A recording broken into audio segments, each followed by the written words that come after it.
Nice group of people here, so we'll go ahead and get started. Again, this is The Art of Fantasy Environmental Design with Ryan, Jude, Novelline.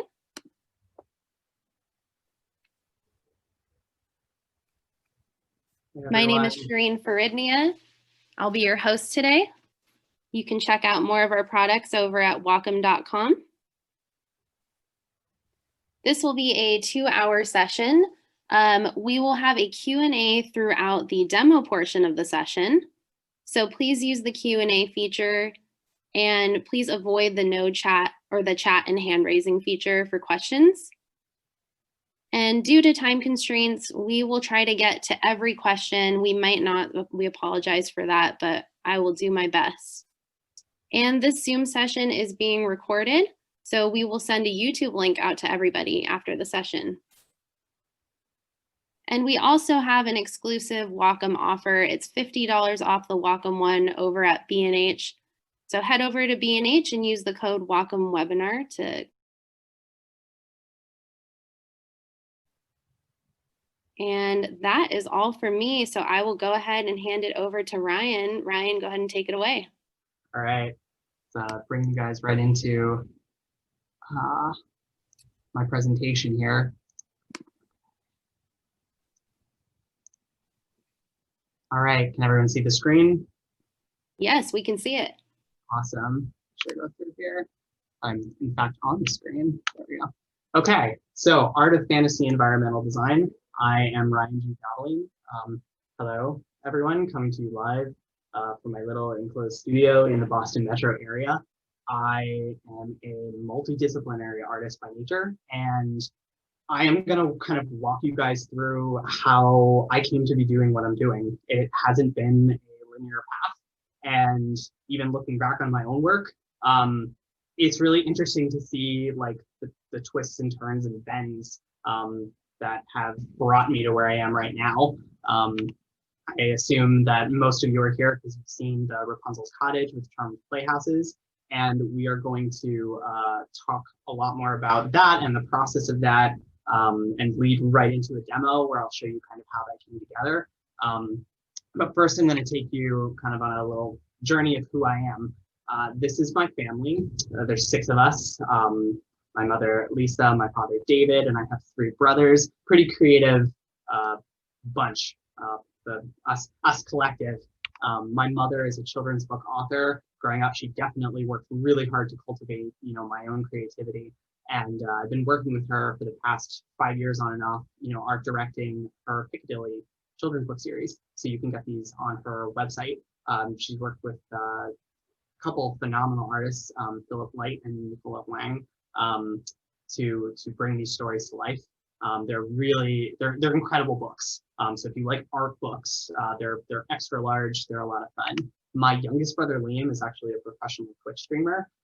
So if you're interested in watching video game streaming, he's probably streaming right now on Twitch. So you can check him out. His handle is there at the bottom. About me, young Ryan.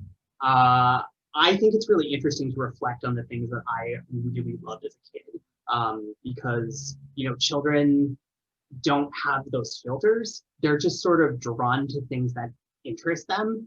And as an adult, when I look back on these things, the 1993 film The Secret Garden just absolutely captivated my imagination. There was something about that film, like the darkness, the home, the plants, the children kind of frolicking through the garden, that just like really pulled me in. The Flower Fairy books by Cicely Mary Barker were hugely influential, as was my Butterfly Princess Barbie, which is kind of funny because I completely forgot about that toy until I saw it on eBay, and all of a sudden, like, I made this connection in my head where I'm like, oh my god, that's really similar to like what I've been doing the past couple of years. Like, who knew? I think I was 4 years old when I had that. So clearly, something resonated with me up until that point.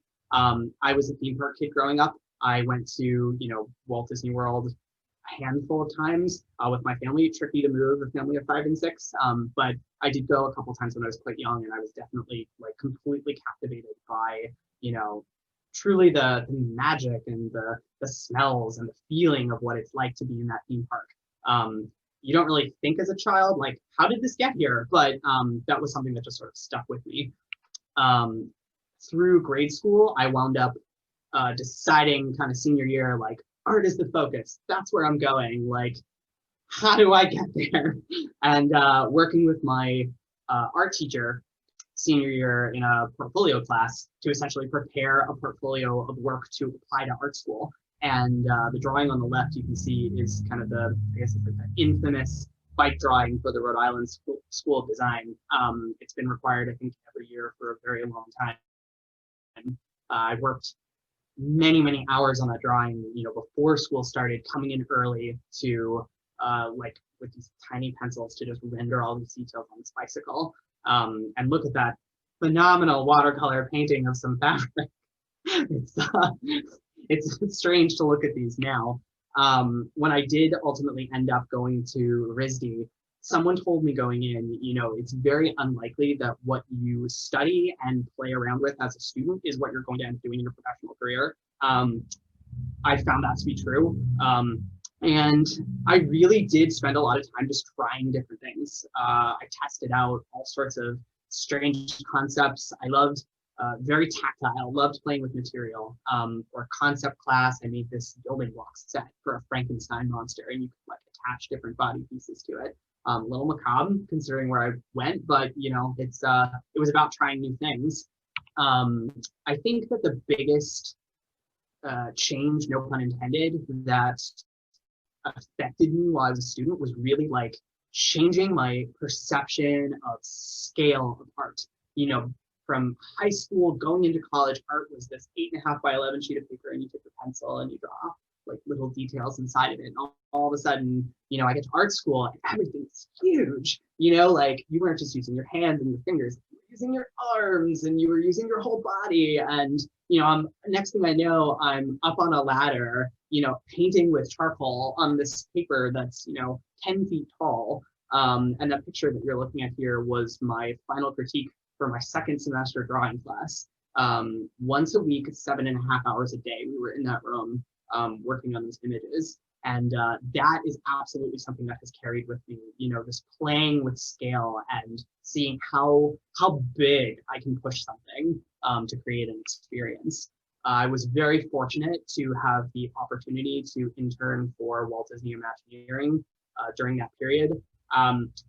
It was absolutely incredible. I can't say enough about it. Just the most wonderful people. You know, the park itself is beautiful. It was amazing to see the inner workings of how this place came together. I remember vividly going in to take those pictures. Lydia Carr was one of my coworkers, very talented photographer. She was showing me some of her work, and I, you know, kind of asked her, oh, could you take some pictures with me in the park?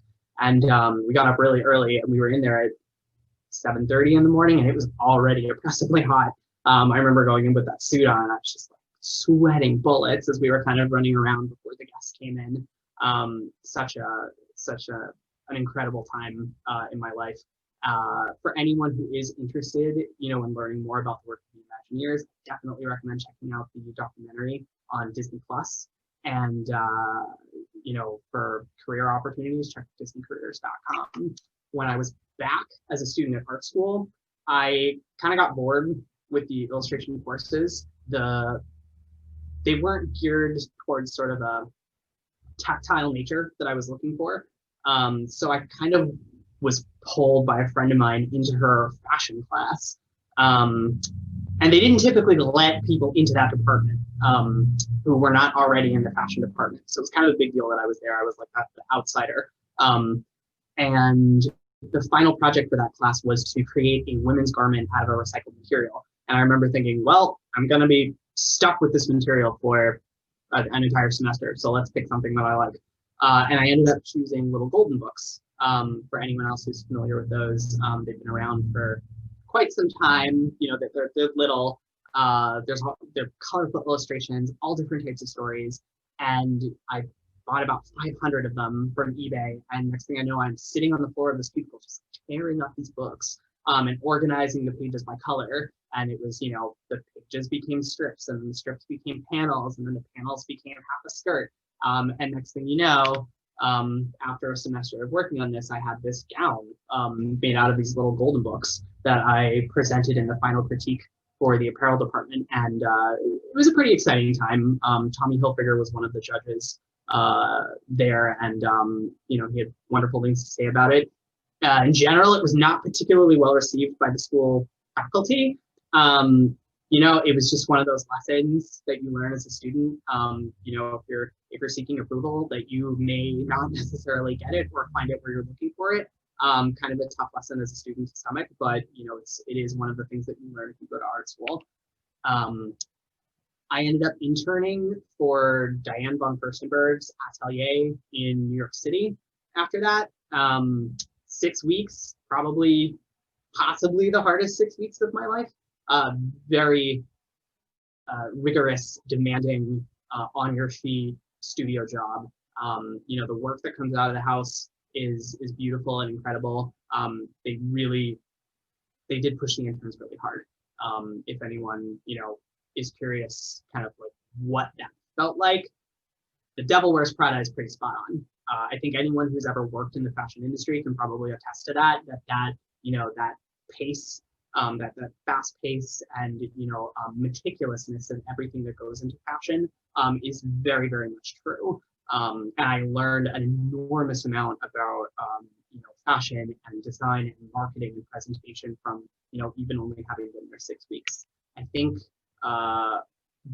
one time we moved 30-something cups of Starbucks coffee across Midtown. We would run around the floor and get everyone's Starbucks orders and write them down on a sheet of paper and bring them to whatever the nearest Starbucks was. Sometimes we would split it up and be like, okay, you take 20 drinks to that street and 20 drinks to that street, and we'll bring them back here so they have them at the same time. And they were all out on the counter, and they just gave us these crates, and we picked up these heavy crates of coffee and walked them back to Milk Studios where they were rehearsing for Fashion Week. It was wild. Back at school, kind of taking these different experiences that I had outside of kind of like the RISD bubble. I decided for my final project that I was going to do a collection of fashion pieces that I would photograph, and then those photographs would be my my thesis graduation course. So I wound up constructing them, in my dormitory. That bodice on the left is made out of, pieces of real glass mirror. I remember sitting in a pile of broken glass for about 2 days, just very carefully picking pieces out to kind of mosaic tile them onto this duct tape form that I built over the model. Spray painting, custom print fabrics. I had a lot of fun with it. I can't say they were fantastically made, but they photographed pretty well. It definitely was exciting for me to see those concepts, realized in actual fashions, and playing with the architecture of clothing, like those stiff lace collars that were, almost like a cottage or a building. They were rigid. That was a lot of fun. I learned a lot from that experience. Leaving school, I worked as a lifeguard for a couple of years at the YMCA, and I was contacted out of the blue to make a paper dress for an actress that I'd never heard of named Maisie Williams. I did not watch Game of Thrones. And so the first thing I do is, okay, Google, who is Maisie Williams? And Game of Thrones, Arya Stark, got it. And it was for a fundraiser in England. And she was so sweet, full of energy, very kind, definitely was inspired by the idea of wearing this dress made out of comic books. And when she had it in England and wore it, she asked me, do you mind if I wear this to ComicCon in San Diego? I said, sure, yeah, take it with you. And she did, and she got, she made this huge media splash. She was, on one of Joan Rivers' last episodes of Fashion Police, and they talked about it. It was an incredible experience. A couple of years later, online, all of a sudden, it just showed up on her, Maisie's best looks in Vogue Mexico and Vogue Spain, I think. So that was how my work ended up in Vogue. It was pretty thrilling for me. Bit of a lull in terms of my own creative output. Everyone has ebbs and flows, you know, in what they do, and I wasn't really doing a whole lot of creative. I wasn't drawing. I just wasn't really interested in it. In retrospect, I can't really say why. I was accompanying my parents when they were going to expos to present, you know, her children's books. So I did get a sense for the landscape of going to, you know, New York ComicCon, PAX East in Boston, Rhode Island Comic-Con, and seeing the energy and the cosplay. And it was actually my mother who suggested, why don't you make a dress and bring it to Comic-Con? And I thought, I don't know how I feel. Like, can you bring that and put it on someone else? Is that okay? Like, are there rules? Like, how do you do this? And I messaged my friend Liz, who had modeled for me in college, and I said, well, knowing she lived in New York, and said, you know, if I make a piece, will you wear it? And she's like, yeah, sure. I'm like, okay, all right, let's develop this. So I picked out the story Undine, which is considered one of the most beautiful fairy tales. It was the predecessor to Hans Christian Andersen's Little Mermaid. It is a beautiful fairy tale. If you have the opportunity to, you know, purchase the book, a copy of it, you won't be disappointed. I think it's over 100 pages.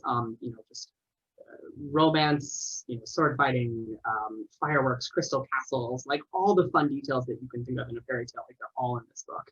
And so I started taking my own illustrations and formatting them on the computer, you know, using my Adobe tools and the tablet. And all of a sudden, you know, it became these like long panels of fabric. Like I took a ruler across the living room and I said, okay, how long is 15 feet? You know, what is this train actually going to look like? And I remember saying, I think it was 14 feet was the train. I'm like, this is it. This is the right size. And the fabric came in, and I'm sewing it together on my janky little brother machine that was not up to par for that project. Barely made it through. I think it died shortly thereafter. And I learned in the process of this project, when you build something, especially like clothing at large scale, you have to get very creative with coming up with your own techniques. Because if you try to adhere to those sort of, you know, couture rules about, you know, properly doing things, you as a single person could not possibly finish a dress of that scale. It would take you years. So I had to get kind of creative at, you know, sidestepping and figure out like how to put it together in a way that it looked good, it would keep together, but it wasn't necessarily, you know, perfectly assembled. I guess we'll put it that way. Let's see. So I designed the makeup for this look. It was a lot of fun to conceive of, like, okay, my version of a mermaid, what does that look like? I've seen a lot in books, I've seen it in movies, versions of Peter Pan. What's my own mermaid? And having a background of sort of, you know, being around the fashion world and, you know, seeing what was going on in, you know, like in the Disney sphere, I pulled these images, these collection of images, and I started to see this like gray woman emerging from the waters. Like when I saw that in my head, I'm like, yeah, that is Undine. And I didn't know a whole lot about makeup at the time. So that was a whole process of research. Like, okay, so I want her to have these like black eyes that are like, you know, like holes. That will add a level of eeriness to this otherwise, you know, sort of, you know, beautiful presence. I wanted it to have a little bit of an otherworldly eeriness. And I found that in those contacts, the big black contacts, that I think took Liz about 45 minutes to put on the first time, because they cover your whole eye, and I imagine they're pretty uncomfortable. But she was a trooper about it. You know, she put all the makeup on her face, did a really incredible job. You know, here's the final gown as we displayed it at New York Comic-Con. And, you know, we started makeup at 4:30 in the morning, and, you know, the dress was so big that I had never seen it at scale in person before, until we brought it to New York, and she was out on the floor, and all of a sudden, you know, the two of us were kind of like, wow, this is really cool. You know, like we didn't get a chance to like take it in until we saw pictures of ourselves from that day, and got to kind of appreciate, you know, what we had built. And I met some incredible photographers. This is some of their work. we were very fortunate that as a result of posting the images of that on social media, a group called the Mermaid Alliance, based out of, I think, the Netherlands, invited us to join their team to go to the Asia Dive Expo in Singapore. And they paid for it. And call us up again, and I'm like, hey, so remember the big blue dress that you wore in New York? How do you feel about Singapore? And she's like, okay. I think we were both a little bit, it was kind of like, it was a little bit unbelievable. We didn't expect it to actually happen. And next thing we knew, we were in a plane for 2 planes for 30 plus hours flying to the other side of the world to show this gown in Singapore. And we were there, and Merlion Park, and she's got the dress on, and we were just kind of like jet lag, like what is going on? I had never really traveled out of the country, not that far before, and I was really just inspired and overwhelmed. I mean, anyone who has the opportunity to go to Singapore, I absolutely recommend it. It's beautiful, the way that they have this, appreciation and for nature, and the way that they kind of tie it into their architecture, the fountains in the streets, the cleanliness. It almost feels like a giant theme park in itself. And I learned so much about really urban design just from visiting Singapore while we were there. And we knew that since we were flying all the way to the other side of the world, is there anything else that we absolutely want to see while we're out there? And we agreed to see Angkor Wat in Cambodia and go to Siem Reap. And it's me, Liz, and her now husband. And that was the first time that I got to experience an environment like that in a tropical jungle that was true. It was not a theme park. It was not built to look like something else. Like this is an ancient temple with trees growing through it. And I was just mesmerized by everything. Maybe it was the jet lag, maybe it was the heat, I have no idea. But I was just taking it all in. I was too tired to draw anything, but I took pictures of everything. And there were moments of details and everything that I saw that just sort of, stayed with me. One of the things that I remember extremely vividly were the gateways that you would pass through when you went towards the temples. You could tell it was built up for tourists, but it was just going through it, you're going, I know this is something important and amazing just from what they had built up for you. And that, that has definitely carried through with me. Coming back, we weren't home more than a couple months, and I start getting contacted again by someone who had worked with 8X and saw us in Singapore and said, do you guys want to come to China? I call us again. Hey, Liz. She's like, what? I'm like, how do you feel about going to China? She's like, okay. So we pack up all our suitcases. I think it was probably 6 months later, the trip to China. And we showed again at 8X in Beijing at Ocean Week.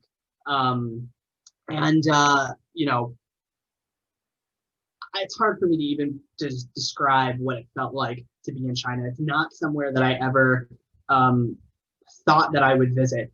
It's far, it's difficult to get to, strong language barrier. And I was really just tremendously grateful to be there. We visited the Forbidden City, we saw the Summer Palace, and it was just me and Liz, kind of wandering around for the most part. And I was just, really taking it all in. I took pictures of everything, such beautiful, intricate, detailed architecture.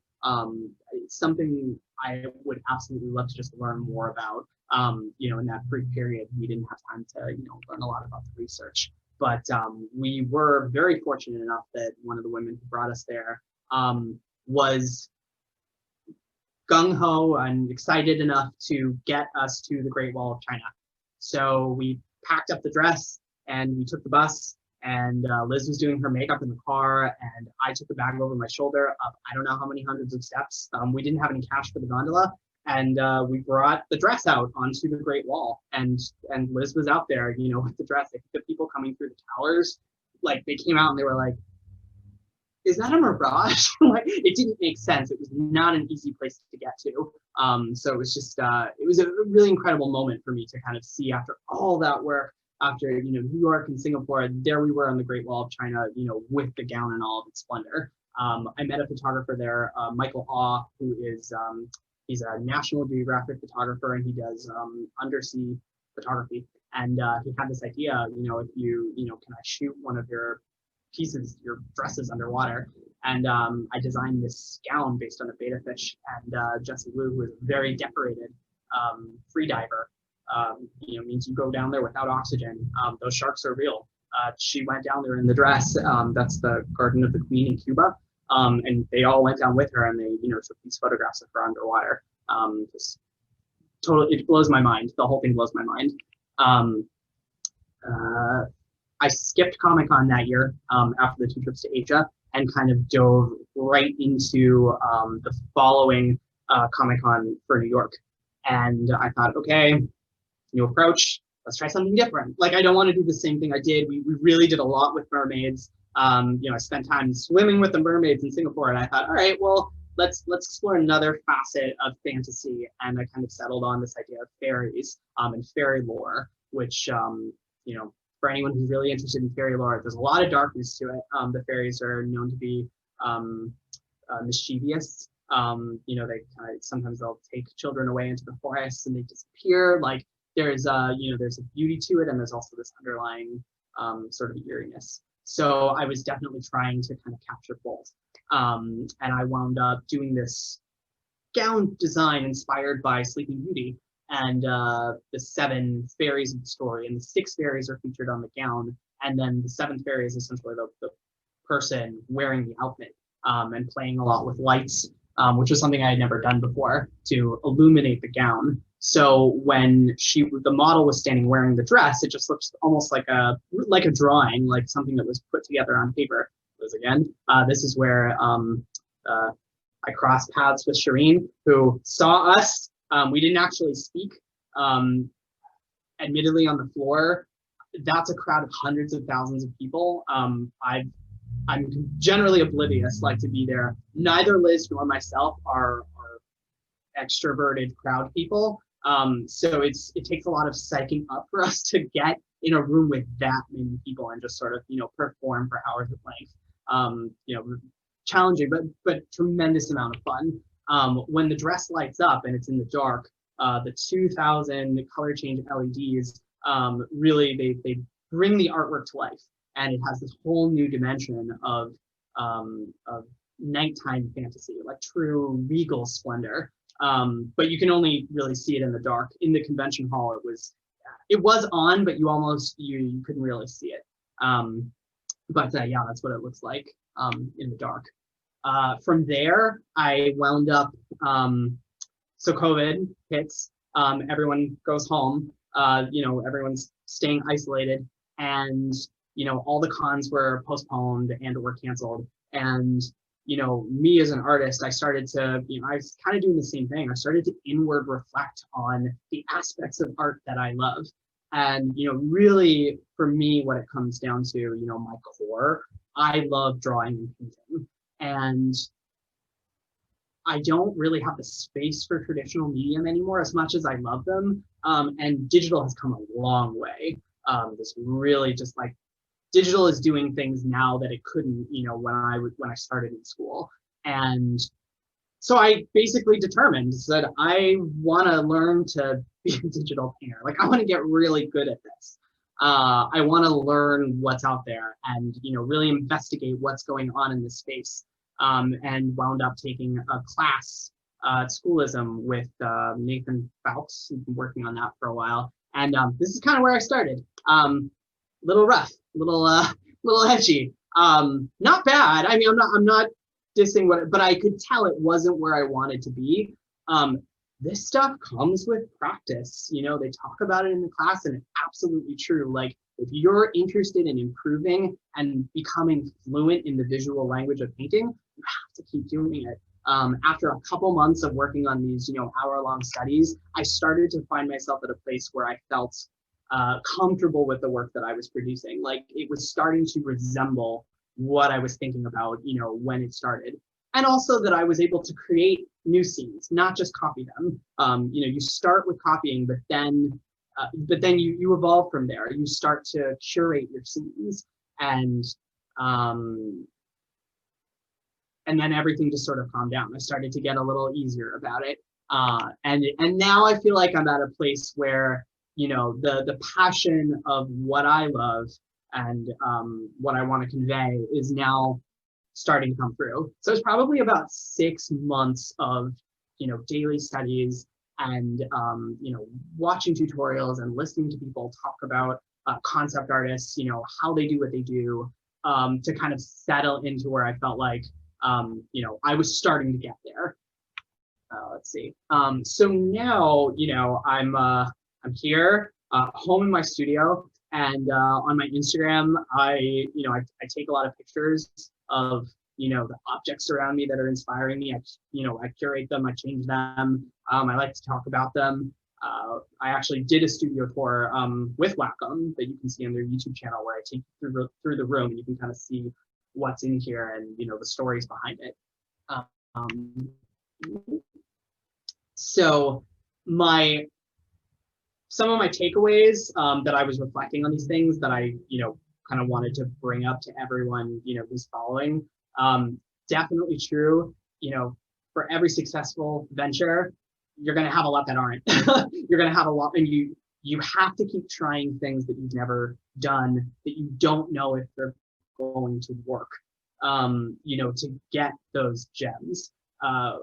The stuff that I've shown you, in this presentation have elapsed 10 years. There are so many projects that have fallen through.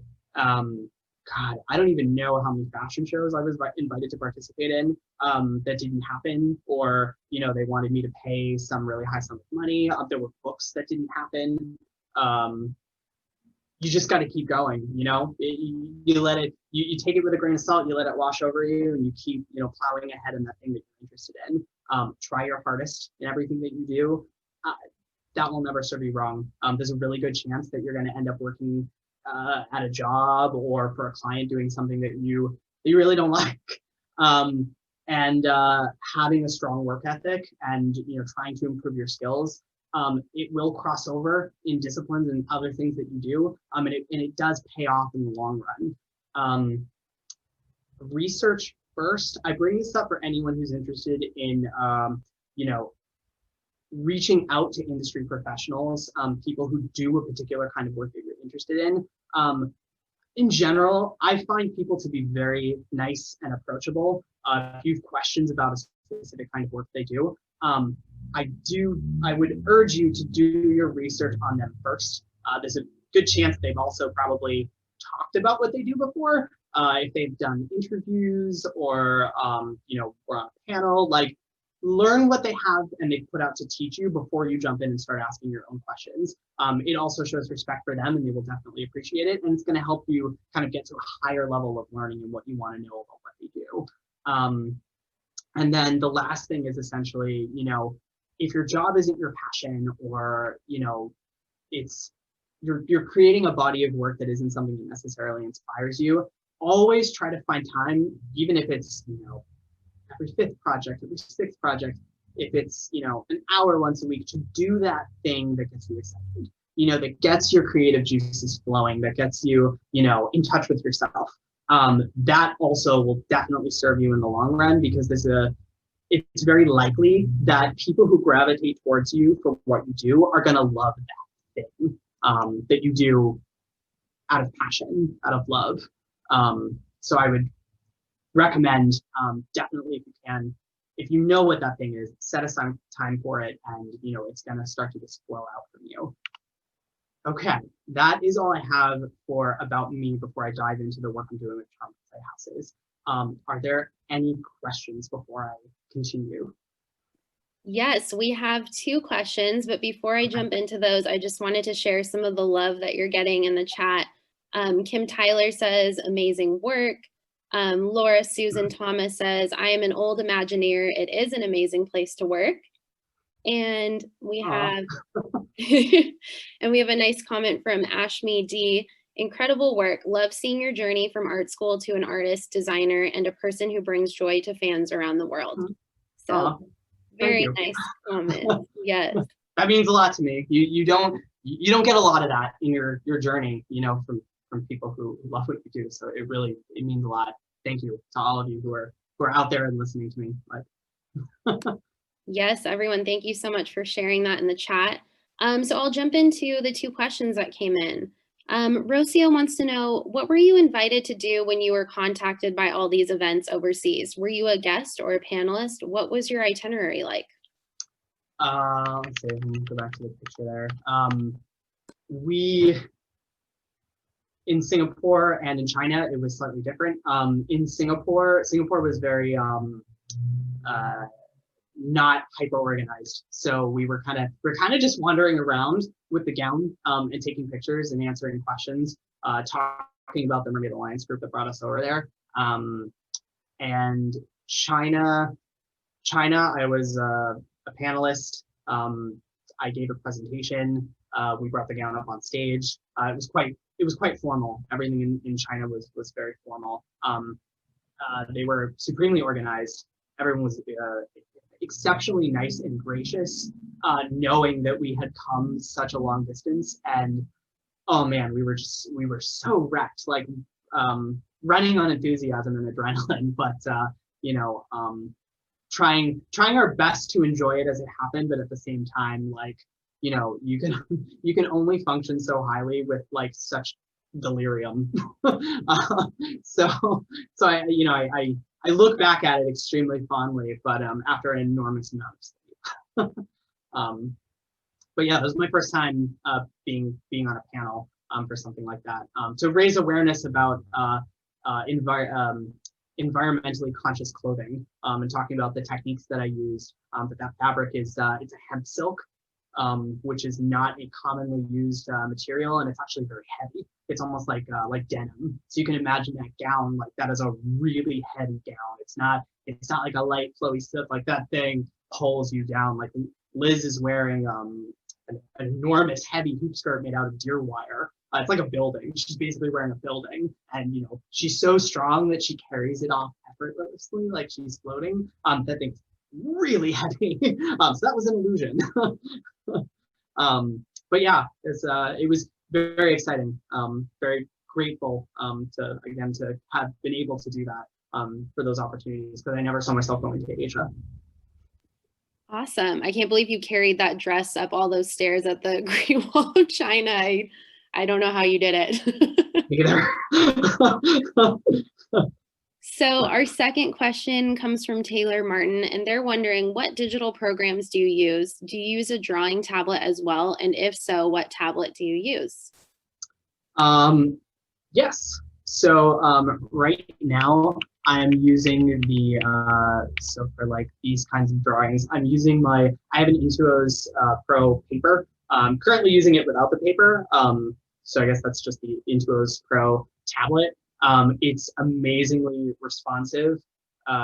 Really had no issues with it. You know, with the brushes that you can download with Adobe Photoshop, I pretty much use one brush for nearly everything. It's the same brush I'll use in the demo, so you can kind of see like how I learned to manipulate it. I think that's how I feel like I'm almost traditionally painting, because if I have a brush in my hand, like I know the way it's going to move and the different ways I can get out of it. So I usually just stick to one brush and kind of, you know, really explore with it. I also do use an iPad Pro and the Apple Pencil for drawings every once in a while. If I'm traveling or in front of the TV, I will pull that out and just sort of, you know, doodle on there. And I also like that, you know, it does feel like you're using a traditional medium. Some amazing brush packs in there. I don't remember which ones I use. If you follow up with me later, I can tell you. But yeah, those are the ones. And in Photoshop, that said Photoshop in the tablet pen. Great. We actually had a couple more questions come through.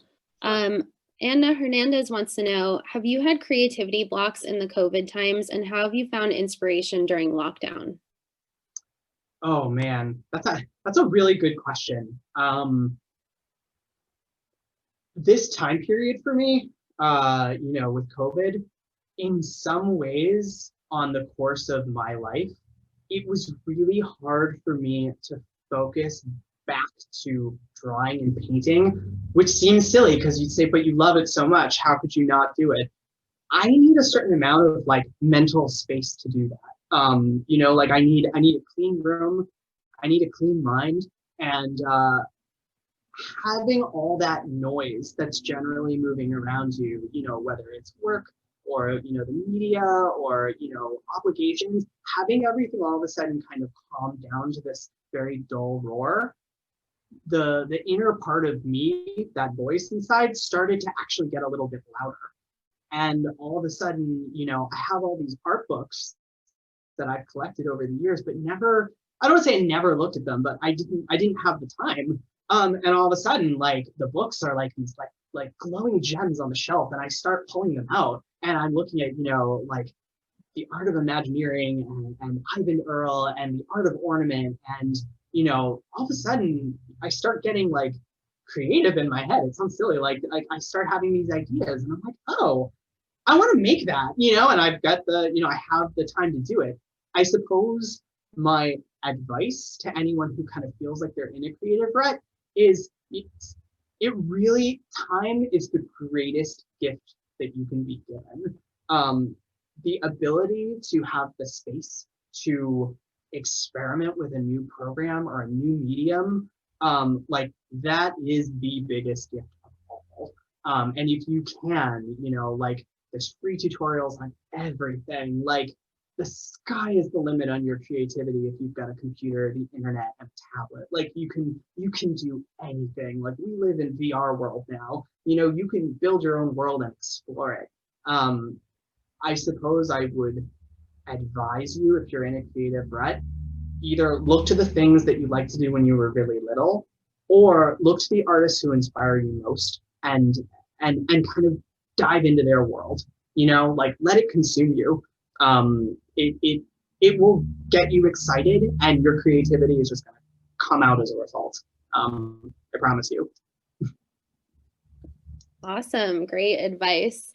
We have a question from Facebook, since we are also streaming over to Facebook. Hello to all of our friends over there. The question is, do you use the same design programs to illustrate versus designing fashion?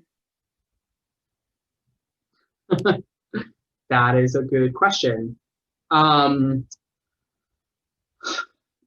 guess what would my answer for that be? My fashions tend to be extremely simple in terms of construction. My experience in working like as an intern at DVF, having worked, I was an intern for a tailor in Boston for a little while in college. I learned what elements of fashion I could comfortably make and not make. And not make would be most of them. I don't make corsets. I don't make gloves. I don't make hats. There are people out there who specialize in these kinds of construction. For the most part, I make skirts and I design them on the computer. If I do a digital pattern, it would be an Illustrator. But generally, I tend to work without patterns. But that's just me. There are some designers who work without patterns. You can make things fully just by draping them. A lot of that, really, that comes with experimentation too. It also explains in some ways why I've made so few gowns. A lot of people will invest in kind of making like a mini collection of, you know, like wearable pieces, versus for me, I just want to make one big showcase piece and that's it. Like I don't want to do anything smaller than that. That's what excites me. You know, the performance art aspect of it is also, you know, kind of what makes me want to do it in the first place. But I focus on that intentionally, and I think that's something that's important if you're interested in, you know, in fashion, focusing on the kind of fashion that that excites you, and you know, specializing in that. I think there's people kind of feel like they need to be able to do everything, and I mean, there's merit to that. I guess if you want to be a commercial designer, I suppose it's more important. I'm more interested in the avant-garde. So for me, I just do that. Awesome. I'll ask one more question because I know you have a festive demo in store for us, and we'll answer some more questions at that point too. But for now, Dulce or Dolce, I'm sorry if I'm pronouncing your name wrong. They're wondering, did you design the sweater that you were wearing? Love it. Thank you. No, this was a collaborative collection between Giambattista Valli and H&M. It was last year. They did, some sort of collaborative collection, and I don't tend to spend a lot of money on clothes. I like my white t-shirts. I'm very like simple in that regard. That might have been the first collection I've ever seen that got me really excited about clothes, where like you see it and you're like, that is me. I think like I saw this and they had done 3 sweaters, and they all had like beautiful ornate floral embroidery, which is typically something that's geared towards women. And these were they were probably unisex designs, but they were actually modeled by men in the pictures. And I just lit up.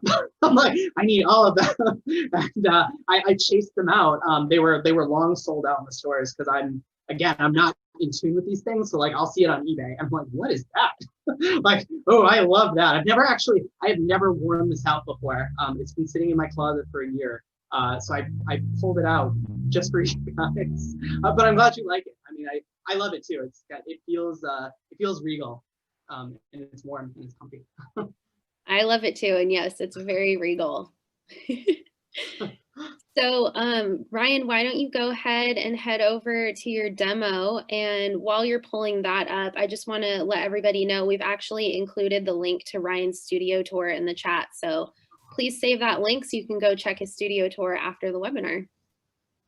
So what I'll do is take you guys real quickly through the work I'm doing at Charmed Playhouses to give you some context of what I'm doing in the demo here. So Charmed Playhouses has been in business for about 5 years, and they do phenomenal custom large built structures for private clients.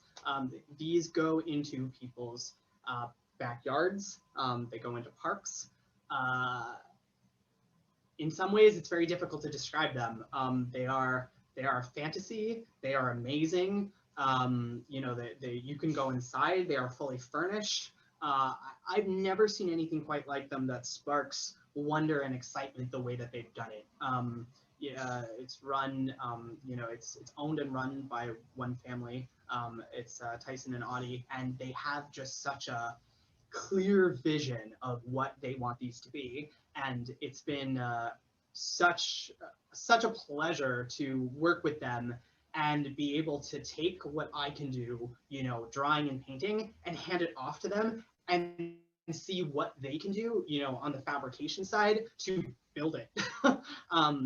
They know so much about it because they build these things that Tyson will immediately see, based on some sort of line or gesture, like, this is the material, this is the scale, this is the cost.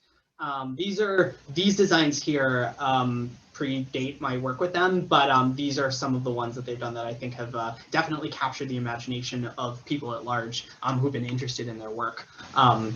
So they definitely got me hit the ground running with some designs. This particular one is actually being built inside of somebody's house. There's a wall in the middle, so it's like this fairy village with these like huts on a tree, and there's a spiral staircase, and there's custom lighting that looks like flowers in each thing. So I will typically get a blank model and work on top of it. And I'm thinking about, mood, tone, color, story, all the things that generally spark fancy and delight in children and adults. So you can see here is another cottage that I was working on for them. Over here you can see the 3D models. Depending on what it is, sometimes I'll start by building a 3D model for them at scale to get a sense for the direction being correct before I start moving into the details. So in this particular one, you can see like the model's pretty robust up here. Like it's bigger. It had, you know, a second story balcony. And, you know, after looking at it and assessing the cost, it was kind of, we pared it down to what was feasible, you know, for the constraints of the project. And then I will take this model and then paint on top of it with Photoshop on my tablet, and then start dropping in, you know, the different architectural elements, you know, in scale to give the client a pretty good understanding of, you know, what they're going to be getting, even though I'm giving them, you know, a conceptual illustration. So right now, what the company is focused on is building resorts. People, these have only really been available for private clients up until now. They are building them at, they're small cottages, but they're being built at full scale for people to be able to actually stay in them. So you can now rent one of their cottages and get to experience, you know, this immersive story that they've built for people. This is the first one that they've released. It's the Midsummer Cottage. It's just beautiful. This is the outside. On the inside, his wife Audie, she sources all of these, you know, amazing antiques. Very passionate about, you know, antiquing and finding really interesting and fascinating, like, articles of history and old lighting, and bringing them into these cottages. So when you come in, it's almost like you're stepping back in time into this illustration. You can see they built like a beautiful fireplace in there. You know, they bring in their curtains, and they build like loft spaces, and you can fit actually quite a large number of people in one of these little buildings. So this is what I was given for Rapunzel's cottage. This is what I started with. This is what I'm going to take you guys through in the demo, so you can see the process of, you know, how we built that. I'm going to walk you quickly through what I did for Rapunzel before we do an original. But basically, the creative direction I was given was that we wanted it to feel, you know, kind of like Bavarian, European, Swiss Alps, dark wood, any other elements of fancy that you can pull into it. These are some of the reference images I pulled. I couldn't fit them all on here because I will pull, you know, it could be as many as 30 different pictures. You know, I might like one little detail in that picture and I'll pull it aside. The more references that you can pull to design something like this, the more original your solution is going to be. So I would recommend it. Just tailor the things that you're pulling, you know, to become the feeling of what you want your result to be. You don't want to lose that vision in too many sources, but I do think in general, I would lean towards having more references than less. So the first pass for Rapunzel was this. And I thought, okay, well, how far can we push color?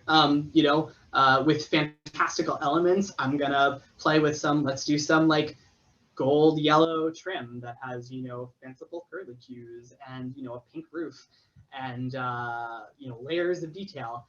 And, you know, I think they like this. I mean, I was excited, but I didn't necessarily make this expecting this to be the solution.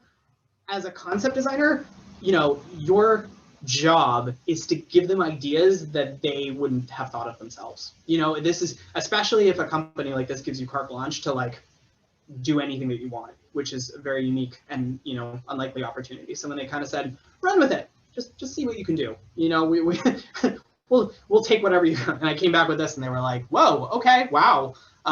Lots of new ideas.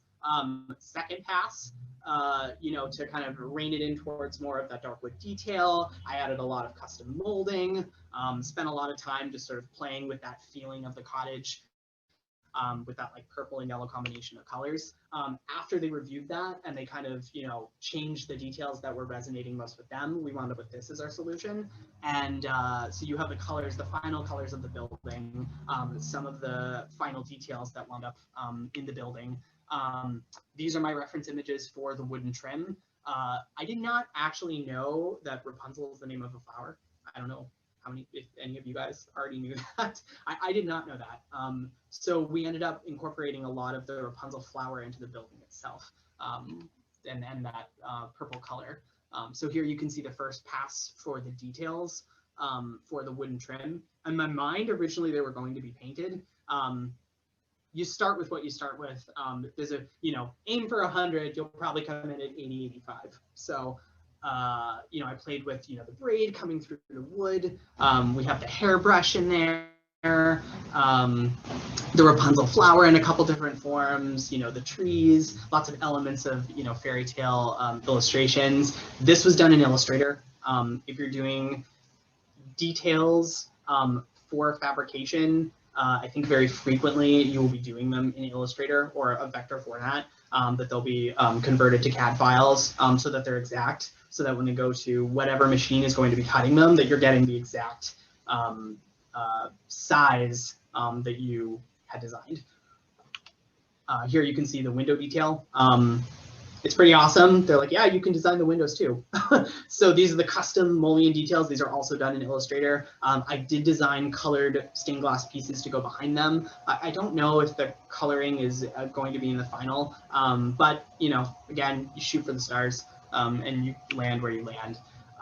Another element that I was playing with for this particular building was ornamental detail that would actually be painted onto the outside of the building. I don't know if these are going to be used or if they were used. But again, if you have an idea that's going for fabrication, these were done in Illustrator. They have exact sizes for someone to fabricate this, that they could project them or print them at the exact size to make it really easy for the person who's then going to actually paint them. This is another idea that I kind of threw out there, custom illustrated wood detailing on the building itself. Again, concept artist, you're kind of throwing darts at a dartboard. Does anyone, how do you feel about this? How do you feel about this? Very likely in many cases that they're not going to be used, but that shouldn't stop you from wanting to contribute them. What gets you excited, push it out there. Some of them are going to stick. Here's the wood detail. I was pretty proud of this. This wound up on the final building. So you have my sketch version over here. It's literally just a couple quick lines. There's going to be a wood, a metal cutout of something here of fairies. I don't know. When they moved forward with that and they said, okay, can you format that for laser cutting? So then you take that design, that goes into Illustrator, and then I have to, create custom illustrations at exact scale for those. And then those were laser cut to go on top of the wood door, and those are now on the building itself. So you can see those here. The door is a little hard to see, but in general, you can see the details of the Rapunzel flower cut into the shutters, the mullion detail, the color scheme of the yellow and the purple, all the custom lighting. The owner's brother has a lighting company, and they do all the custom lighting work on all of the cottages. So they can do pretty much anything with those. Colors, twinkling, shooting stars, you name it. They're pretty spectacular at night. I really hope that I get to see these in person one day. Let's see, and I think that's it for the presentation before I jump into the demo. Are there any questions from anyone before I go into the demo? Let me see here. We do. We have a comment from Satria. I'm an architecture major, and after seeing the project, is it important to start from the details, then to the big picture, or the other way around? What's your view on this? Generally, I would start big picture and go into the details. I suppose it does depend on the particular project. The reason I say that is because, and I've learned this from experience, if you dive into spending a lot of time in details that at a big picture are not desired by your client, you end up spending a lot of time and their money doing something that they don't like. You can get away with that a couple times, but if you continue, that becomes a habit, that doesn't necessarily develop a great relationship with your client. But it really depends on the project. If this whole building was centered around a particular detail, if the door was the focal thing and then everything kind of moved out from there, I suppose I would start with the door first. For this particular building, the structure of the building itself was already provided for me. So I suppose, I skipped a step in some ways where if I were starting this from scratch, I probably would have had different versions of what this tower could look like before I moved into, the exterior of the building. But in this case, it was given to me. So I was able to work over it, if that makes sense. Perfect. That is the only question we had come in regarding the playhouses. So if you want to go ahead and get started, feel free. Cool. Okay. All right, let's go into the demo. I've never worked live like this in front of an audience, so this should be interesting. Everybody bear with me. Tablet pen over here. You're gonna do great. Thanks. Pull it up and then open. All right. Okay. Share. All right. Okay, you guys are all now officially live with my computer screen. So what we're going to do here is, this is my starting point for this project, and you have an flat elevation for the front of the building. What I generally do when I start one of these is I will first put a darker color overlay on top of it. I prefer to work over a neutral background. I do recommend that for anyone who's going to be working heavily in color, just because, you know, the natural space that it's going to be in, it's not even going to be like a neutral gray, kind of like over here. It's probably going to be more like a darker gray, but it's probably going to be more in here. If you look at, you know, your photography, if you take a picture with your camera and then you know, filter the heck out of it for social media and you brighten it up and you make it, you know, fun, like in real life, your colors are going to be, you know, your background's going to be a little dark. So then what I will do with these, and this is something I do recommend for anyone who is working with like over images, there is an effect under filter, stylize, find edges. I rely on this a lot. So you hit find edges and bam, your colors are gone and all you have are the edges of the drawing. I will leave this as a semi-transparent overlay on top of my drawing so I can see the edges of the pieces that I'm working on. If you are, you know, designing a building for fabrication, you have to keep in mind the actual architecture of the building itself. It's important to know, you know, where beams are going to be. In this case, like here you have, you know, I think I put something here, like this is a floor. So there needed to be a, you know, dividing barrier in there in the front of the building that you were going to see that. So there's just little things like that that you need to keep in mind. The way I started with this is, so we have here, I actually, everyone's take your eyes a second to adjust, but basically I went over the pieces of the drawing for you guys just to save some time. And we're going to shut them all off. And put in that piece. So I will show you very quickly, you know, so I looked at this wall kind of in the foreground, and I just very quickly filled it in and left that piece. And the reason I do that is that when I want to go back to color it in later, it's already set and locked. So I will basically go, imagine like you have a coloring book page and you're going to add each section of the building. So I'll just delete that. So I built this up slowly. So this piece, the door on top of it, here's the roof on top of that, the window, so on and so forth. For the rest of the building for the facade, you'll see in a moment that as I start to work on top of it, having these pieces already set is going to make my life a lot easier. I don't necessarily do this when I'm working for myself, but I'm doing this for the sake of the demo so that you don't have to watch me like constantly refine edges of this drawing over and over.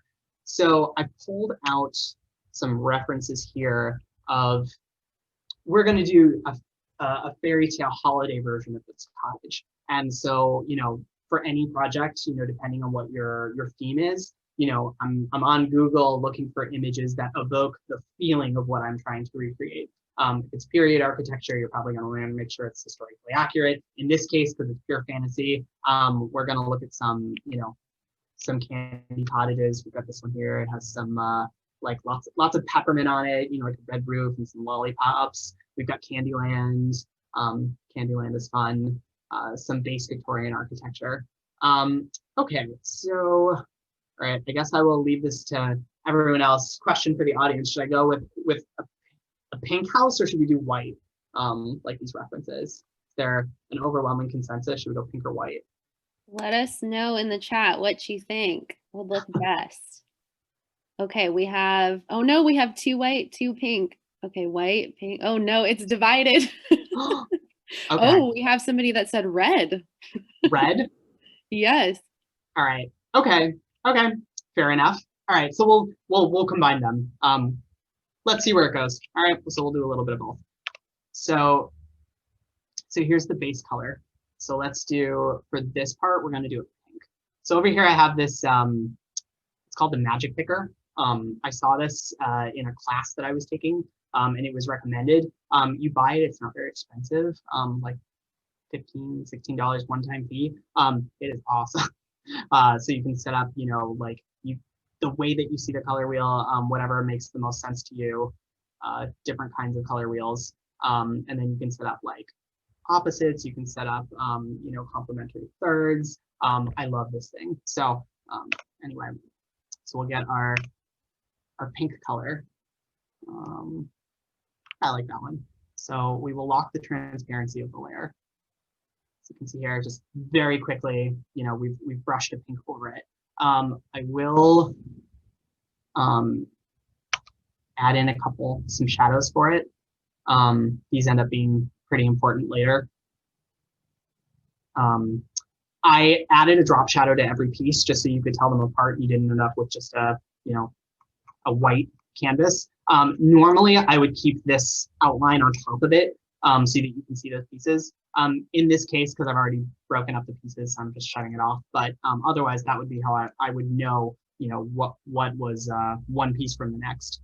So let's do a pink one on here. So we'll play with, if I can, I'll try to layer on a couple different shades of pink.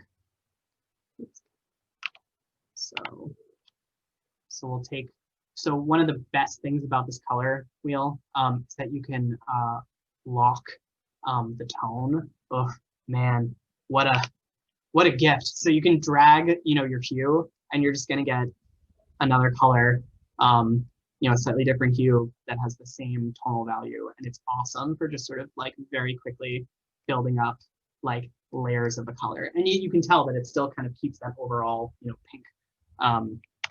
So that, all right, and then I think, so we've got white. We'll leave this section down here white, but for this section, we will do, let's do the red. Let's fill that in with a red. While you're filling that in, Ryan, we had another question come through about your earlier presentation. How does your relationship with your family and professional connections have an influence in your creativity? Ooh, that's an interesting question. In terms of, I mean, with my family, you know, my parents worked really hard to cultivate creativity kind of within our family and, you know, everyone's interests, you know, whether it was musical or, you know, painting, artistic.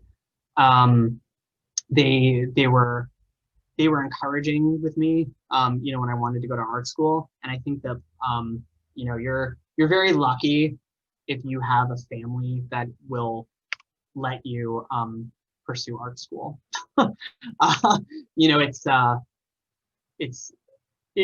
gift. It's expensive. It's hard to get into. Materials are expensive. You know, the job market is really challenging. You have to be extremely thick-skinned in the entire process. You know, not necessarily knowing where you're going to end up.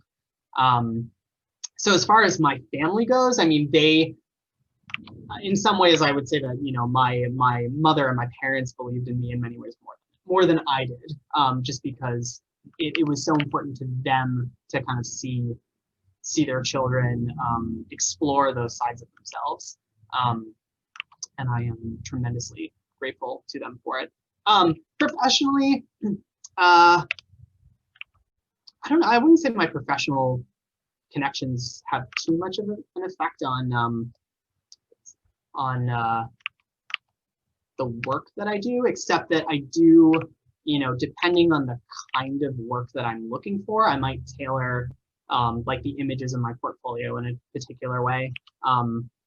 Even though I definitely believe you should follow your heart and do the kind of work that you like doing. There is a pragmatic reality to having a portfolio that is tailored to a certain kind of work that will get you a job. and there's absolutely value in that. So in general, like I don't think my professional connections affect it too much, but the work that I am looking for is something that will change the work that I have featured in my portfolio, and I do change it up pretty frequently. You'll notice despite all the fashion that I was showing, I don't keep a lot of fashion in my portfolio. It's mostly illustration. Hope that answered your question. Yeah, hopefully that answered your question, Satria. Sorry if I'm butchering your name. So we're going with a purple roof. Yeah, so let's see, what's the over here? I was originally going for a white roof, but you know what? Well, I was going to do white, but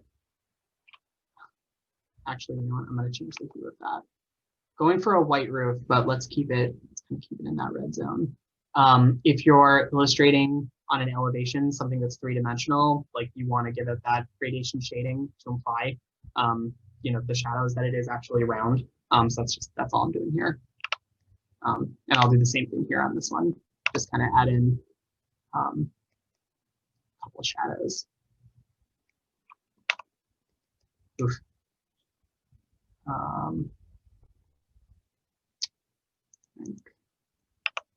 Is it still going? Ugh. The only thing about the color picker that's a little finicky is sometimes it does kind of like glitch, and it doesn't allow me to. Hold on, y'all. Stop sharing for 1 sec. Reopen this. That's the only thing as I'm working that's kind of a side stepper, because I'll have to just kind of close it and it back up. Any questions while I'm reloading it? Yeah, no worries on that. Sometimes Photoshop can be a little finicky. I have a question that popped up for me actually. As far as your color schemes go, I know for this particular house, you're going off of a festive Christmas theme, but for some of the playhouses that you designed before, did you have a set color scheme or did you kind of pick colors as you worked? Depending on what they were, in some cases for them, for Charmed, their playhouses kind of already had a precedence for what what the appearance of the building was. So I would work within that. But for like Rapunzel's cottage, sky was the limit. And they really just let me kind of run with it if I had an idea of what it could be, to just try it and see where it goes. So yeah, for in that particular project, like I really could just try new things, and experimentation is the mother of innovation. If you don't try new things, everything kind of ends up looking the same. Let's see, the white roof. Okay, I'm gonna do kind of looking at this roof over here. We've got this like cross-hatched detail. So let's see. Let's do something with that. All right. So let's take a red. Jennifer is wondering, do you have a lot of input on the interiors of the cottages, or is that more a separate interior person? The Audie, who is the co-founder, she handles the majority of the interiors in terms of the creative direction, and if she's totally open to ideas, so if I find something that looks exciting and is different, I will definitely suggest it. It does depend, kind of from one project to the next. Sometimes the people who are commissioning the cottage, like they have a particular thing, that they know they want for the interiors. So it depends, but in general, so far I've been focused primarily on the exteriors of the buildings. Let's see here. Building this sort of like spiral candy cane thing we got going on. It's cute. I love it. So what is this? I'm looking It at reminds me of like red vines or something wrapped around yeah. it. Yes. Yes. I'll do it this way. Do it as a layer. It's one of those things where you're going to build up a lot of layers and then not know how to get from one to the next. Just add the twists and little candy details going on. And then since I've locked the transparency of this layer, I can kind of go in and very quickly just add the shadows back to it to give it that sense of realism and depth. We'll do, let's see, let's do the trim. Let's do some sort of like icicle trim on the roof here. So Ryan, I know you spoke a little bit about creative block a little bit earlier, Mhm. but Allison is wondering, do you find that viewing others' artists' work inspires you or discourages you during your art block?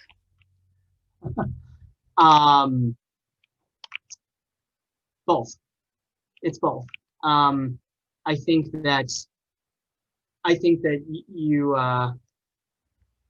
you find moments of both. And I think that, pause for a second as I think what is the best answer for this. There are things about you that are absolutely, they're unique to you. It's the things that you grab. It's your favorite movies, your favorite books, your favorite food, your favorite place that you've ever been, conversations that linger in your mind that are unique to you that no one else has ever had.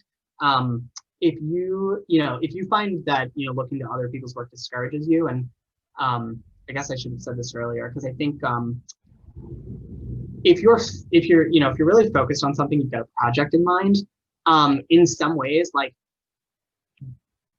just keep it to yourself and focus on it, like develop what is going on in your mind. I know that in my own experience too, like looking online and seeing, there's so many just incredibly talented artists and designers, so many of them online, that if, collectively, if you see their work just sort of being published every single day, and, whatever, you've had a low day and you didn't make anything, that you feel like, or at least I feel that I failed today. This other artist did something brilliant and everyone's loving it and everyone's talking about it, and I failed. I did nothing. Like, I had no creative output. And, and I think that it's not helpful to you. And one of the hardest lessons I think that I've kind of learned myself, talking with my mother has definitely helped me with this, is being able to identify when you fall into that line of behavior and catch yourself and be like, whoa, no, like no, that's not true. Like I'm not horrible. Like, and this person did something amazing and let's celebrate that for what it is. I have to focus on myself. When you're able to kind of lock into that mind space and then develop that thing that you've been thinking about, then, it's going to come out and then everyone's going to be so excited about what you did. So I think it's more like, for me, I just have to catch that mentality and kind of nip it in the butt, early on, and just be like, whoa, clearly this is a sign that I need to refocus. I need to shut off Instagram. I need to get off Facebook, get off YouTube, and, put on that music that gets me going and, focus on that. So that's probably what I would recommend to you to do, if you find yourself, that you're being discouraged by what you're seeing around you. Like, use that to trigger whatever you need to do to refocus on you, and then come back to it. Once you've gotten to that place, you ebb and flow. I hope that helps. I think that's some really great advice. It's really easy to fall in a sea of Instagram profiles and constantly compare your work to others. So yes, I think it's great to just stop and nip it in the bud and, tell yourself, I am good. I am good at doing what I do. So great advice. Satria, hopefully I'm pronouncing their name right now. They left me a little phonetic spelling of it, so thank you for that. They're wondering, have you ever used Clip Studio Paint before? I have not. I wish I could speak to that. I haven't. I probably, there's just so many tools out there now. Every time I learn about a new artist who does something that I think is just incredible and inspiring, they're using a tool I've never used or heard of. and then I feel like I've missed out on the party and everyone else has been there but me. And I haven't. I probably need to check it out. I'd love to know more about it. I think that, the part of the reason that there are so many different programs out there that work is because each one of them is a good iteration on a product that has already existed. And there's a good chance that that iteration is needed because that software didn't do something that everyone needs it to do. And someone comes out with, a different program. I think that part of the reason I stayed away from Photoshop for so long was just because it didn't emulate traditional tools enough for me to get inspired to use it. But it has improved. It's improved to the extent that now I actually, I love it and I rely on it all the time. But I couldn't get attached to it when it couldn't do what I needed it to do at the time. Or for all I know, it could, and I just didn't have the patience I was too busy sewing or something to actually figure it out. So totally could be on me too. Well, we have some friends over at Clip Studio Paint, so we'll have to get you set up with it so you can check it out. Yeah, I'm totally game to try it. I'll probably love it. And my next video will probably be me talking about how much I love it. Next webinar, why Ryan loves Clip Studio Paint. Yeah. So we're just adding some custom details to these little candy canes that we got going on. Super cute. I love it.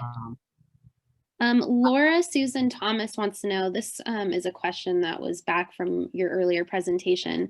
Mm-hmm. Do you come up with your paintings and art that inform your fashion or the other way around? The former, for sure. My avenue into garment making and clothing was absolutely inspired by seeing it as a medium through which I could play around with painting. I think I see fashion really as a blank canvas of clothing. And that is absolutely how I would develop it. I think that comes through in kind of the way that it looks too. Like there's a reason it looks, I don't know what the adjective I would use is, but I would definitely say different.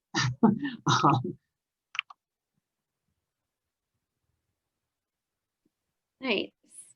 I just want to share a quick little comment from the chat. Malia says, this is amazing to watch. I love all the little details that you're adding and how great the colors work together. Thanks. It's, I think that having that, mood board over here, the pieces that you can look at and pull from, if you're satisfied with the images that you pulled and you kind of stick to them, like you're going to end up with something that feels like what you curated without even drawing anything, like just by looking over, just by looking at this board, you get a feeling for what this cottage is gonna feel like in the end. Let's see, so you can see kind of where we are so far. Got some fun candy cane stuff going on. Let's see, I'm here. Add some shadows. I think these really pop. Ryan, I have to say, you probably decorate some amazing, like actual gingerbread houses. I've never done one before. Oh, really? Oh my God. Yeah, I've never decorated my own. Oh my gosh, you have to. It's so much fun. And I feel like if it resembled anything like this, it would just be spectacular. Like I know you have it in you. Oh, that sounds fun. Now it's probably where I'm gonna go from here because like I'm so ADD with my medium. I'm gonna be like, you know what? I'm done with the tablet. I'm done with Photoshop. Like icing and gingerbread is the way for me. Like that's where I gotta go. Like, sorry, these guys kind of watch me like click through everything. Sometimes for something like this, I would just import a texture. In this case, I'm just gonna kind of like block it in kind of roughly.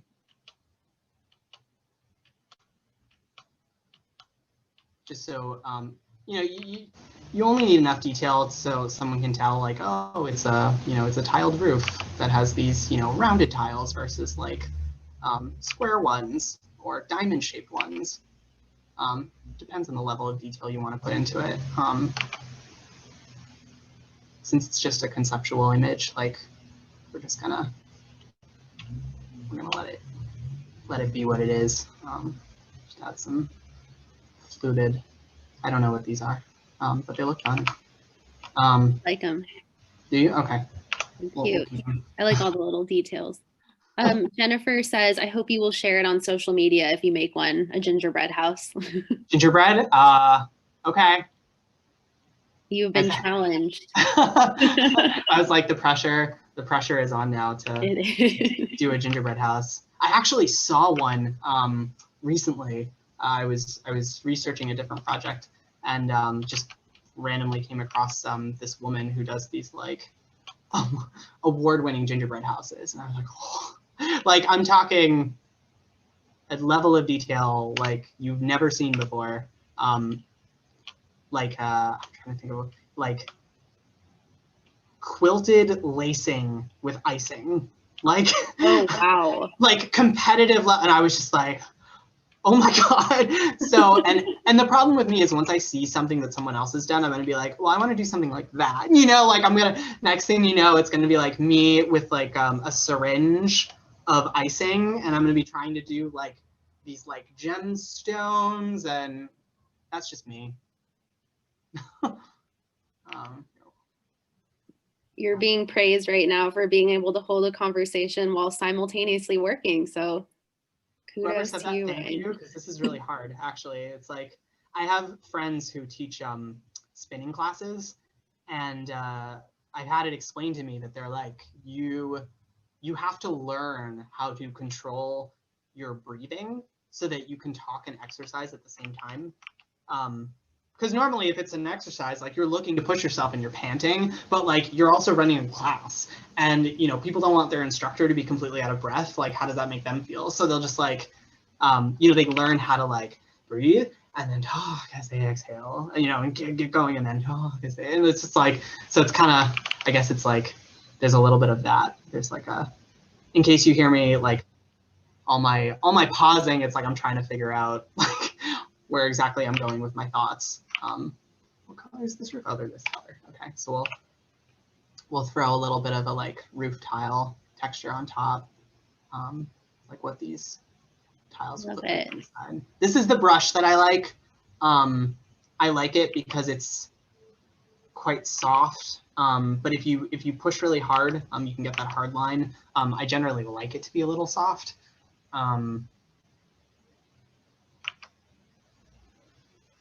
Ryan, what tablet are you using right now? This is the Intuos Pro paper edition, without paper on it. Just the Intuos Pro part, which is an amazing tablet in itself. I do highly recommend it. I mean,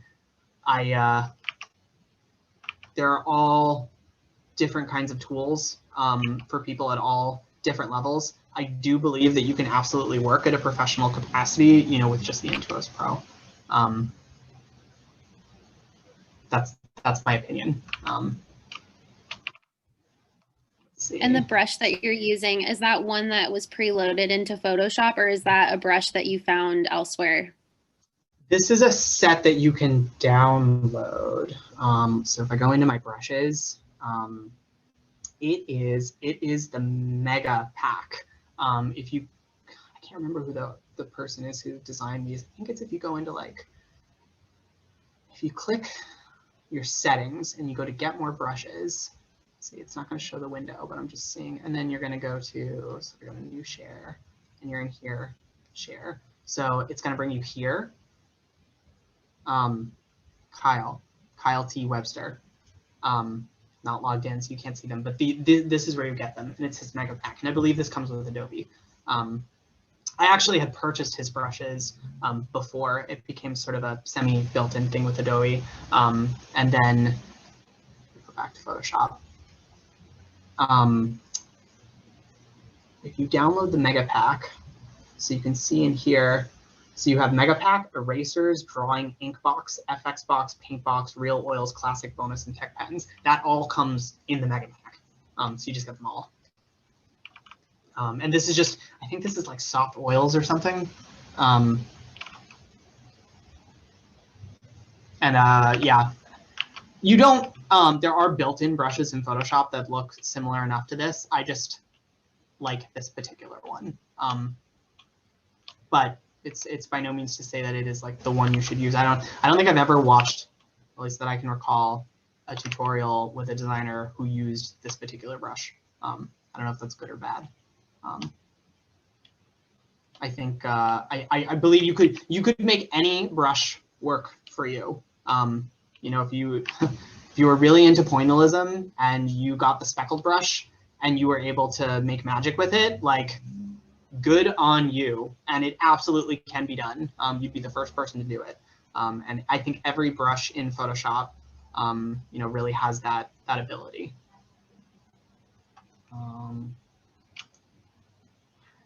Lots of details in here. Let's see what other. Let's do a window over here. So Satria wants to let you know that you can carry over your Photoshop brushes to Clip Studio Paint now. So if you do decide to really delve into Clip Studio Paint, you can bring your brushes over. All right. Okay. You're selling me on this.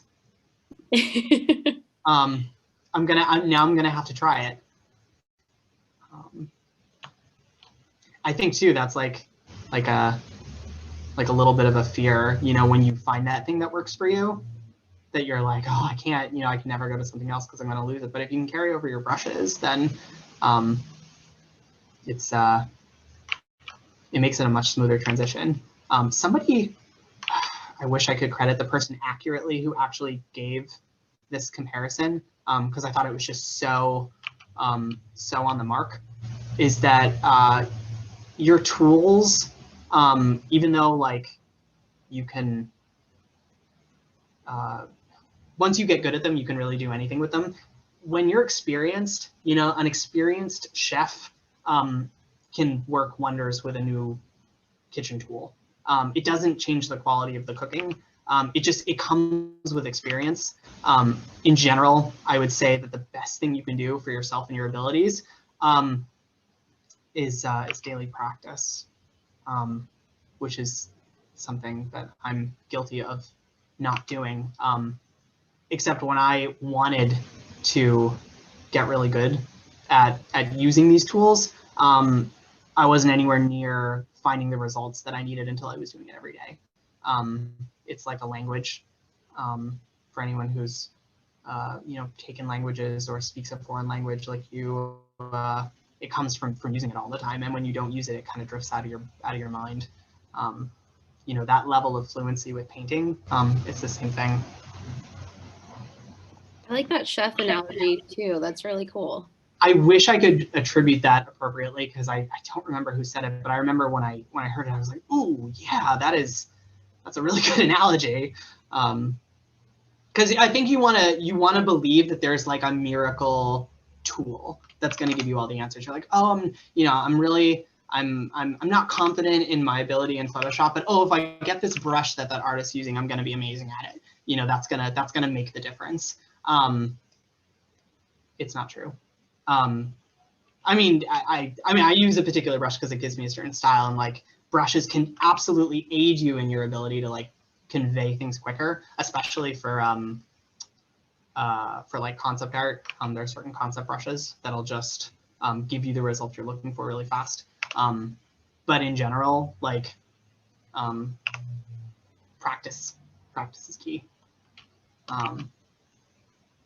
Let's see. Let's do what mullions do we have here? These mullions are kind of simple.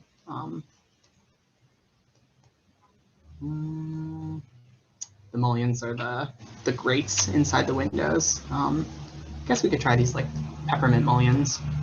I mean, I think we're going all peppermint on this one. Just all peppermint.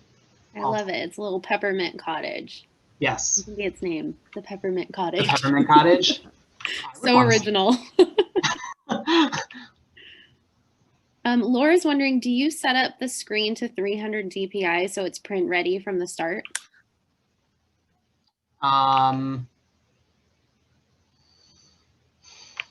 It depends. Generally, no. I don't. I prefer to keep the resolution running as smoothly as possible. Like I will keep the image.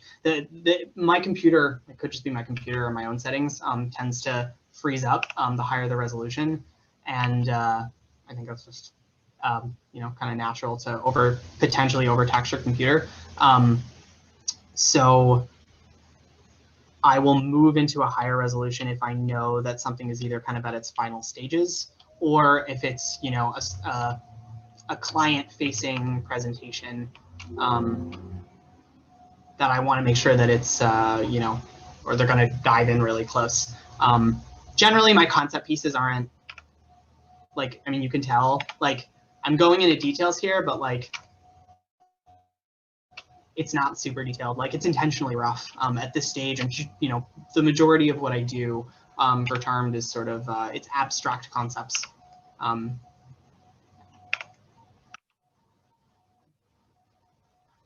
Just kind of filling in the window detail here. Doing little glares on the glass. I feel like it gives it a little more realism. Are you using like a smudging tool over that highlight that you just brushed on? Yeah, that is the only other tool that I use in here. That's also in Megapack, which I have closed, but I believe inside the paint box, you can see them here, these are all smudge tools. So I'm using the soft smudge. That thing's amazing. Like the way that, so if I pull that out, this is a big version of it. Let's see if that's, what layer am I on? I'm on a layer with nothing. There we go. So if I shut this off, this brush, the way this smooths it, it looks like real paint. I use it at a very small scale. It can get tiny.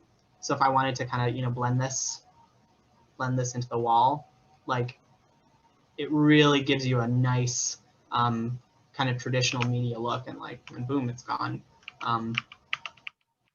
So I will combine that one with the paintbrush. That's really the only one. I will use a smudge tool to go alongside it. Let's see. We're gonna give this the peppermint trim too.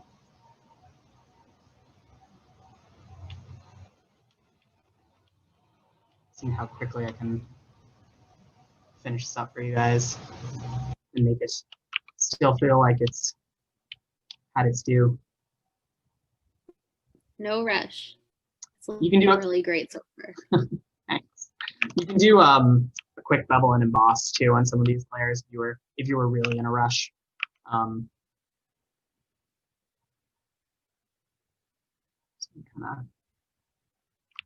How long would you say your design for Rapunzel's cottage took? Like collectively,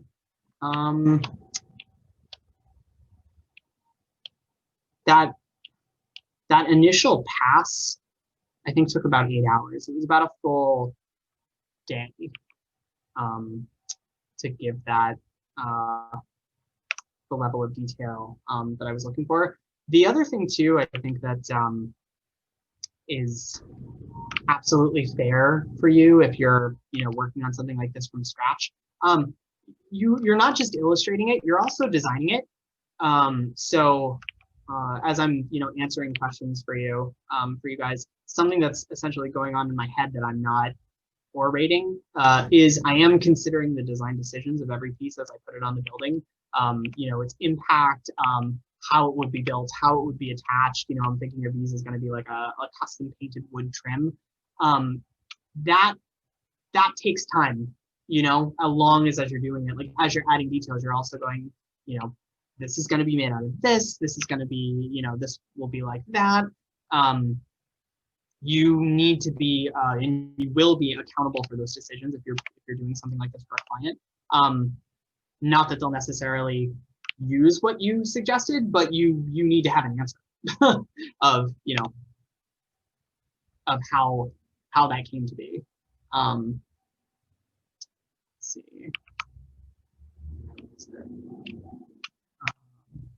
Do you feel like that limits you then? Do you ever, come up with something really extravagant and then think, oh, I can't use that because I can't think of a way that would be constructed physically? I know on the fabrication, on the construction side, that can be the case. As a concept artist, I try to not let that hinder me too much in a creative way. If you're being paid to be creative, like, be creative. Like, really give it all you got. Try something new. There's a good chance that whoever you're working for, they're going to have you rein it in anyway, or they're going to rein it in on the fabrication side and just build something that's not quite what you were envisioning anyway. Depending on what's feasible, from a financial perspective, that could be the case. So you just, you do you. Have fun with it. Take the creative direction and push it. Push it until they make you bring it back. And that's a good thing. Like you want them to respond to you in a way that they, are asking you to kind of reel it in. Because it means that you pushed it. What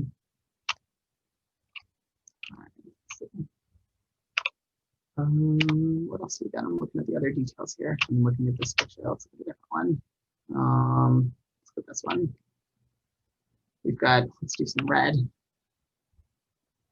Someone's going to be like, your reds and your pinks are clashing. Like, what were you thinking? We're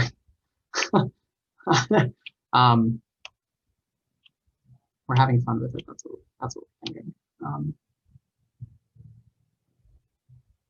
So for something like this, for example, I wouldn't generally do this, but you could if you were working really fast.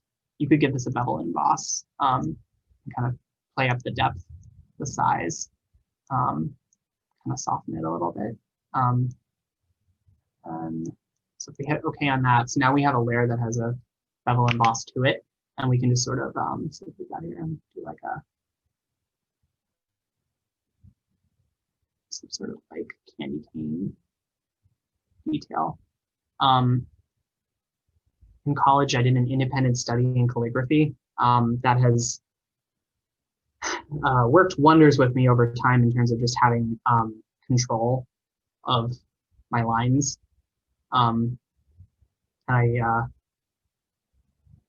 It's not easy. It's not very easy to learn. But if you were, at home and inspired and very disciplined, studies in calligraphy and letter making are supremely beneficial to having very strong, smooth drawing skills. Not needed, but if you were, kind of like you wanted to go that next level, you could do that kind of with calligraphy. And adding some form of like heart detail in this window here. That's cool. It's awesome to see how your calligraphy skills are kind of playing into the details here. It's I forget about it sometimes. When I was working as a lifeguard, there was a whiteboard next to the pool. So you can imagine, like, you leave me in a pool room with a whiteboard and a bunch of markers. Like, they came into the most beautiful artwork on that board. Like, it became a thing where, like, the people in one of the early class, like, started buying me markers and, like, making requests of what they wanted on the board. That's awesome. It was fun, but I didn't know until I started using that, big whiteboard, that I actually knew how to draw with my arm, rather than using my hand. And, like, it's kind of the same thing with your tablet. That level of control really comes with drawing with your arm rather than your hand. Let's see, some curly cues in there, and we'll put some I don't know, some little snow thingies. Maybe we'll do some sparkles on there. Do like a, ooh. This brush, ooh, oh, because it's 3D. That's why I'm like, why is it doing that? We'll throw some sparkles on that. That's so cute. I love the sparkles. Sparkles are so easy to do. If you hold the shift tool on your brush, you get a straight line. You can absolutely, I don't think there are too many sparkles, but in terms of, what you're doing, you can go a little overboard with that. So you just, you've got to kind of do what feels right. A couple of them here feel right to me on this window. So you can see kind of where we are on this. We've got some fun window detailing. I think I'm going to copy this same style over here on the door. We'll use red, and we'll do a kind of like braided candy kind of door. We have another question that came in. What canvas size do you frequently use for digital art or painting? I will operate around like 2,000 by 3,000 pixels.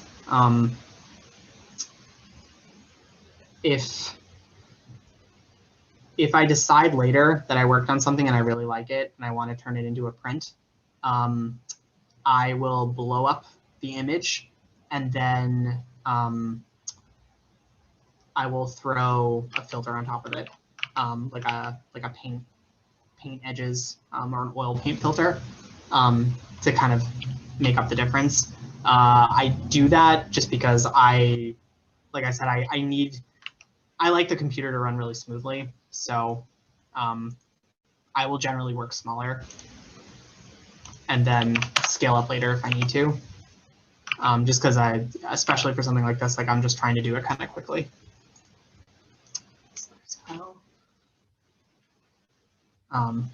There's no right answer for that, but yeah, I will scale up if I need to. I find that works best for me, and so far, even for prints, like that's actually worked really well for quality. Let's see what else is up here. We got some sort of like, what is that? I don't. It looks like it's like a curly detail. So we'll do like a. I guess this could be like a wood trim of some kind.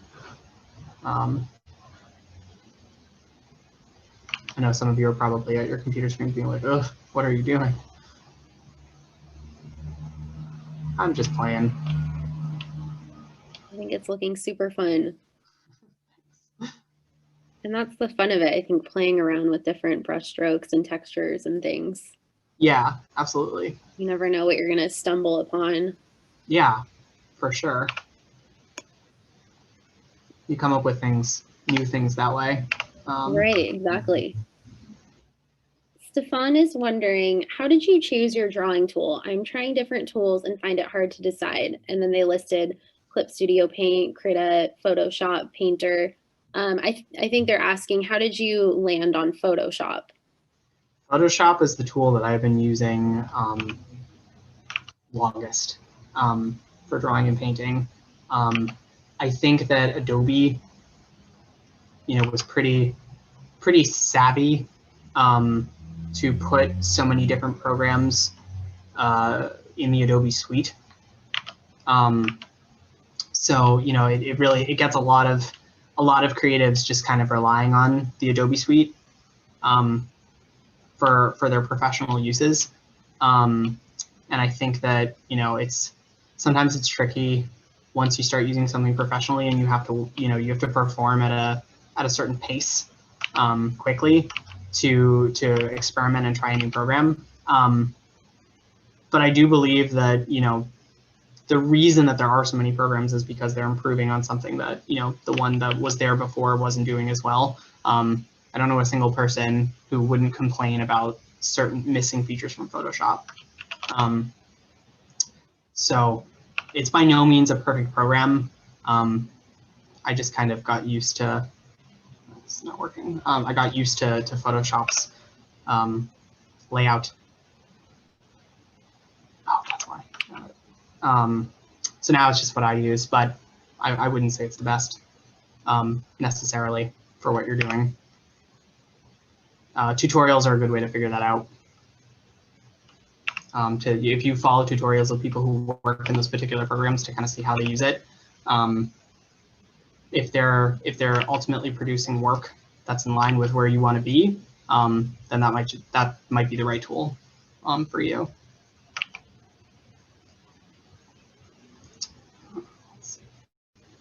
Adding some volume to this tree trunk here.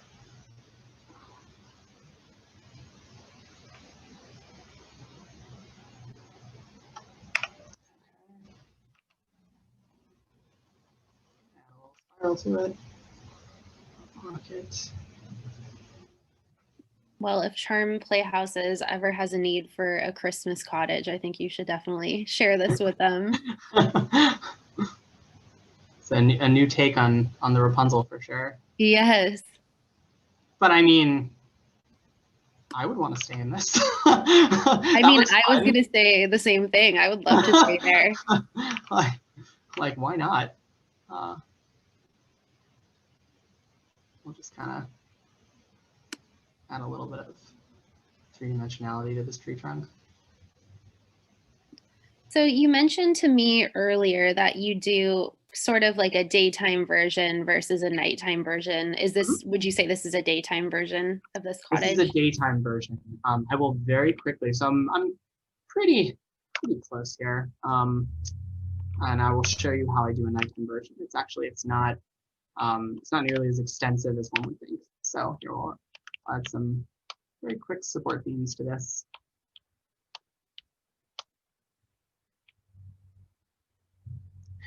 The architects are like, no, that's not right.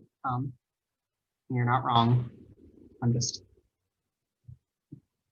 kind of trying to get this for you guys. So,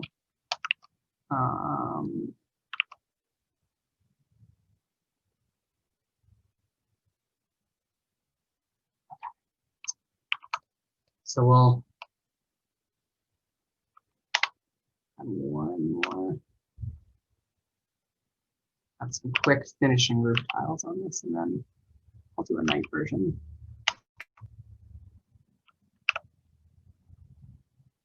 Looks awesome. I can't wait to see how it would look at night.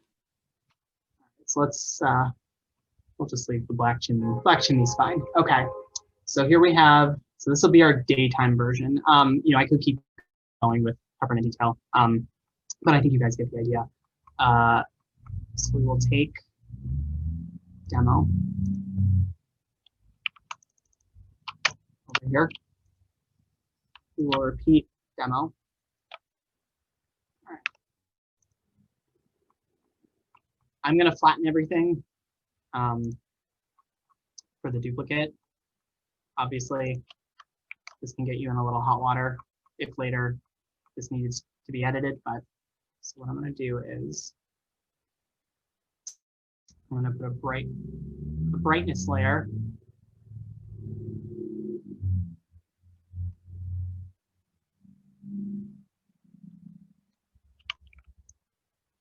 That's not getting me the effect I want. Take it back. Kill the brightness layer. Let's do a new layer of the gray. We'll set it to a multiply. So there we go. Now it's dark. What we're going to do is on top of this, where the lights are going to be. The reason I like doing this is because it darkens the whole building uniformly. Now we're going to decide where the lights are going to be. So let's just assume the windows are going to be lit. We don't have any stained glass on these, so I tend to choose a warm light. So we go to, so what I'll do is pick the color that you want to be your light. Pick the effect. I think linear dodge is going to give me the best result that I'm looking for. I'm going to put that into a folder. I'm going to fill the whole thing with that color.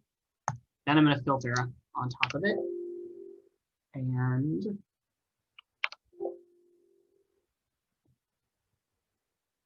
backwards. Okay.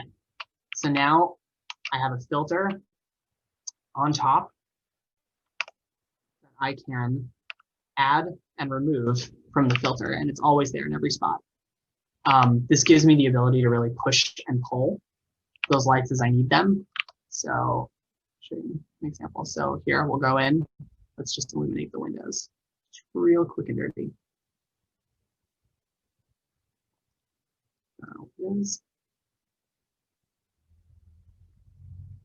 Currently my brush is at 100%, but I'll lower it and I'll show you why in a second.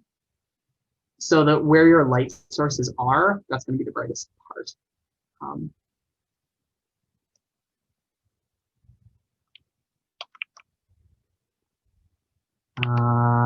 Let's pretend this is the window and the one on the door is out. Okay. We'll switch back to black.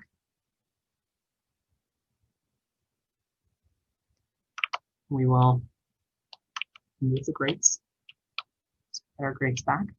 You can see how that already now it looks like the rooms are lit inside. It's just kind of carefully taking it off where I had it from the grates.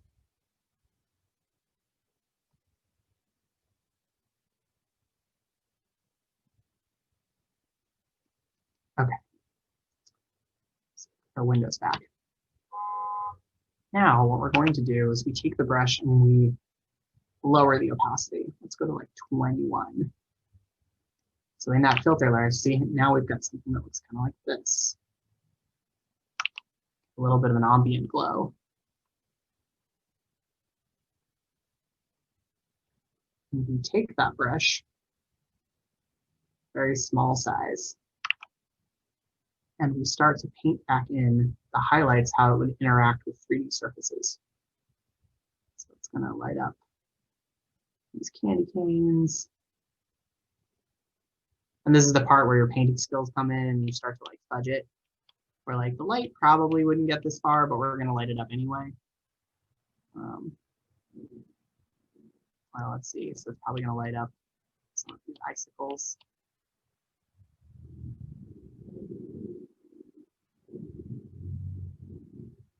If you have a stained glass window too, you would color the lighting accordingly. If it was blue or red. You kind of